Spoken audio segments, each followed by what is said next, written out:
Hello guys, നമ്മൾ ഉച്ചക്ക് കഴിക്കാൻ നല്ല അടിപൊളി വറുത്തരച്ച മുരിങ്ങയ്ക്ക സാമ്പാറാണ് കേട്ടോ. അതിന് നമ്മൾ ആവശ്യത്തിന് കുറച്ച് പരിപ്പ് വേകാൻ വെച്ച് പരിപ്പ് വെന്ത് വരുമ്പോൾ 2 മുരിങ്ങക്കായും ഒരു തക്കാളിയും കുറച്ച് മഞ്ഞൾപ്പൊടിയും ഉപ്പിട്ട് നല്ല വേവിച്ചെടുക്കുക. അത് വെന്ത് വന്ന ശേഷം ആവശ്യത്തിന് പുളി ഒഴിക്കുക. അതിന് നമ്മൾ വറുത്തരച്ച് വെച്ച തേങ്ങയും 4-5 വറമുളകും കുറച്ച് മല്ലി കുറച്ച് കായപ്പൊടി ഇട്ട് നല്ല വറുത്തരച്ചിരിക്കുക കേട്ടോ. കരുവേപ്പില മല്ലിയില ഇട്ടിട്ട് അത് നമുക്ക് ഇതിലേക്ക് ഒഴിച്ചു കൊടുക്കാം. സൂപ്പറായിട്ടുള്ള ഒരു മുരിങ്ങക്കായ് സാമ്പാറാണ് കേട്ടോ. എല്ലാവരും ഒന്ന് ഉണ്ടാക്കി നോക്കണം.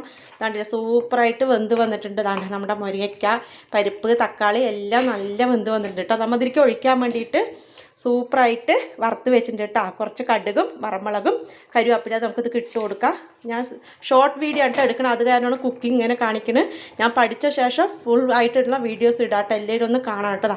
നമ്മുടെ മുരിങ്ങക്കായ് സാമ്പാർ അടിപൊളിയായിട്ടുണ്ട്. നിങ്ങൾക്ക് ചേരുവകളൊക്കെ അതുകൊണ്ട് ആവശ്യത്തിന് നിങ്ങൾക്ക് ചേർത്താട്ടോ. എൻ്റെ ആവശ്യത്തിന് ഞാൻ ഇതിൽ ചേർത്തിരിക്കുന്നത്